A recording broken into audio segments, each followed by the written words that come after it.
I've been gone for too long, but I'm back, so let's get to it. So the topic for today is niggas ain't shit. Just gonna let that sink in. Basically, ladies, you're not wrong. Congratulations, high five. You're right. Niggas ain't shit. There are low down, dirty scoundrels in this world, and a lot of them are men. That's something that really isn't even up for debate. It's just the reality of the situation. But at the same time, that's not really the issue with the whole niggas ain't shit movement, so to speak. The main issue is, yes, we agree, niggas ain't shit. But what about you?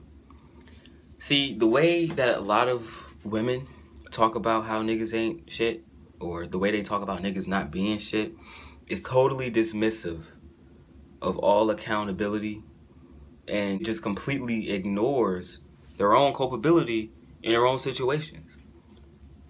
Nobody can tell you, oh yeah, that guy that you was just with, he was a great guy. He ain't ever cheated on you. When you know he fucking did. Nobody can say that. Nobody can say, girl, what you talking about? He has great communication skills. He's a great listener. He's extremely emotionally intelligent when you know that he wasn't. Like, nobody can tell you that. Nobody can tell you that, these guys that you've been dealing with were actually good guys. Nobody can tell you that these guys that are approaching you now are good guys when you don't think that they are. Doesn't really matter either way. The point of the matter is this. You have to eventually get to the point where you focus on what you did or what you didn't do.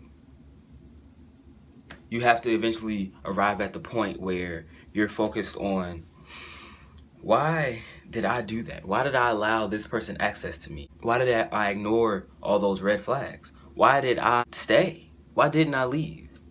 There's a viral tweet that I saw recently. There was a guy with a girl. He had his arm around her, but they weren't like together. They were in a situationship, so to speak. And basically he was explaining that, he wasn't looking for a relationship, wasn't looking for anything serious, but he did enjoy having her around. And, that was that. And she was like, okay, you're saying that. You don't want a title. You don't want us being in a relationship. You want the freedom of communicating with other women and just to entertain other women in general. But if I did that with other men, how would you feel? And basically what he said was, I will cut you off. And that was that. And a lot of women, this induced a lot of rage in a lot of women because they've dealt with a guy just like that, or they are dealing with a guy like that, and they can relate wholeheartedly, and they hate that train of thought. And my reply to you is this: then why stay? Why stay in that situation? If you disagree with the terms of the contract, don't sign the dotted line.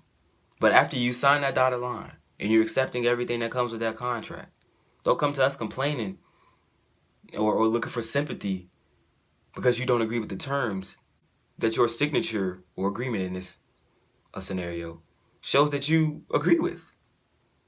You created this situation. He would not have the access to hurt you without you giving him that opportunity. And I get it, not every situation is like that, but there's a lot of situations where there's a lot of excuses made for guys that don't deserve you. There's a lot of situations where there's a lot that's overlooked. You turn a blind eye and a deaf ear to a lot of things that a lot of these men have done to you or have had going on while they were dealing with you. And you got to own that. You have to, at some point, look into the mirror and say, you know what? That's on me. Yeah, there's going to be bad people in the world. There's going to be guys that are out to do nothing but hurt me. There's going to be guys that just want to manipulate me and do this and do that. It's my job to be able to protect myself. You got to be able to say that. The reason why this video is mainly directed towards women is because most guys, they own that. Like, yeah, you have the guys that definitely go on out and say, oh, the woman made me do it. She made me mad, or whatever. Nobody's buying that either. But at the same time, it's way less widespread than the women that just, vigorously, vehemently, constantly tweet and complain and bitch and moan about how niggas ain't shit instead of owning up to their own False. Because at the end of the day, the only person that you can control is you. You can't control none of these nappy-headed, watermelon-headed boys, men, whatever you want to call them. You have no control over them. So if you meet a great guy in the future, are you going to be ready to accept that? That's a big if, I get it, but it's still a question. It's still a very valid question at that. And the even better question is, if you meet another guy that's just another variation of the same guy that you dealt with in the past, are you going to be wise enough to look at him and say, I've dealt with this before, I'm not doing that anymore, I deserve better? Because you can, be as worthy as you want, you can be this amazing woman, whoever in this world you set out to be, you can become. But none of that is going to matter if you don't know how to avoid people that don't deserve you. Avoid giving them access to you. If you don't know how to do that, you're going to constantly be in this limbo situation where you're this great, amazing woman, but constantly settling for guys that don't deserve you. You're constantly dealing with situations that you're not comfortable in.